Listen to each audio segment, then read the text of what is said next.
taking notes and going that day. I don't know if you remember, but one of the persons who was there, they told me this, and I was thinking, oh my God, I always thought I was prepared before a particular role, but that's when I realized, oh, no, that is not called preparation. You need to be this aware of it. So you've inspired us so much, and I would gladly or proudly say that all these days I was on the other side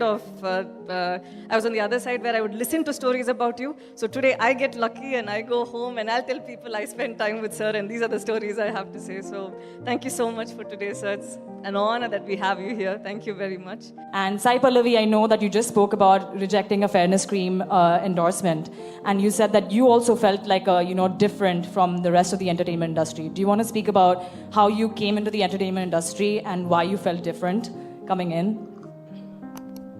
So firstly, it's just that we grow up seeing a lot of people who have perfect features, a perfect body. Mm-hmm. So I always thought, on screen, we see them and then we feel that, oh, they're perfect. Excuse me, on screen you meet perfect features and perfect creatures? Exactly. That is what we believe, because she looks that beautiful, she looks that fair, she's got perfect features. We consider them to be actors and actresses. So that's how I was. I grew up seeing Trisha and Simran and all of them. They had perfect figure, they had great body. But then there was one point at which I didn't know whether I wanted to become an actor. But I always had this insecurity when I was in Georgia doing medicine. So I was with these Georgians, people who were very fair, and then they didn't have pimples, but I had all of this. And I didn't know whether I could accept this or accept myself for who I was. And then I come back to India, and I'm so happy that Alphonse picked me for Premam. I was so nervous the day the movie got released. I was wondering, what if people abroad are going to be there teasing me? What are our guys going to say? They're obviously going to say, I don't look like Simran, I don't look like Trisha. So this is going to be bad news for me. And then I ended up seeing tweets after I went back to Georgia. People were actually happy seeing someone in their own skin. And that made me feel so confident about myself. And then I wondered, okay, maybe that is all it is. Maybe if there's somebody up there, a lot of people will feel very happy about how they look. So that is how I felt when I got into the industry. And I'm blessed that I worked with directors who liked me in my own skin, and they did have me put on makeup before, say, pre-shoot. But then they saw that it was not the real me, and I couldn't emote as much as I did without makeup, so they asked me to take it off. So finally, this is where I am, and I'm personally very happy that I happen to be the one over here, really. Really. Generally look at the whole population and we think that there are few people who are mocking at people of this color, but honestly speaking, when I was in school and college, I grew up with friends who would look at a girl who had a darker boyfriend and say that, hey, you can actually do better, you're way out of his league. And when you see a guy with a girl who's a little darker, you end up saying, I think there's something else this guy is. What does he see in this girl? So we end up saying such things, and it's just nobody, no person who is there trying to make you feel bad. It's just us. We must have at some point of time passed that comment, and right now it's coming back to us. It's just a boomerang. So when we start putting out positive views about how we feel about others instead of pointing, and another thing is social media.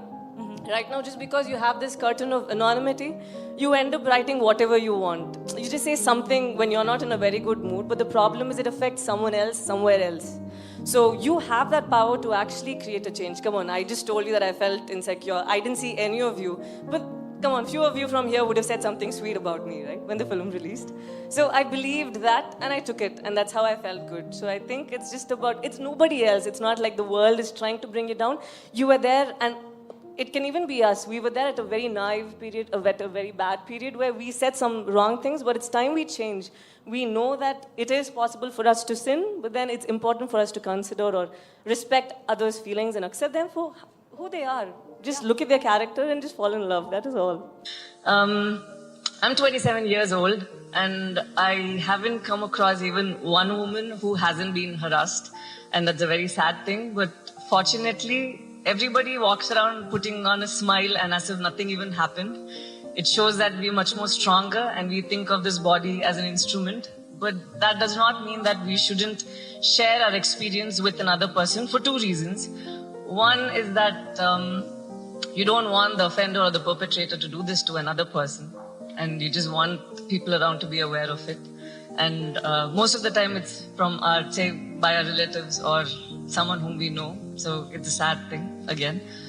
And secondly, by sharing this experience with another person whom you trust or whom you love, say mom, dad, friend, your spouse, anyone, you end up feeling a little bit liberated, a little bit better, I hope, and not as traumatic as you did. So these are two things that I wanted to mention. But another thing was, apart from safety and asking for better punishment for the perpetrators, I think it's important for us to we are in a very beautiful time where we focus on equal pay, gender equality, and a lot of things. And I think it's important that we even stress on discipline.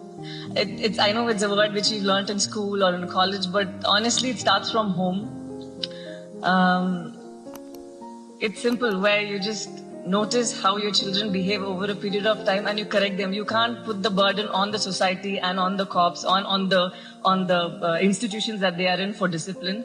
Because once you teach your children how to be, you teach them humility, you teach them how to be humane, I think that will make the world a better place. You have to be better examples, I think.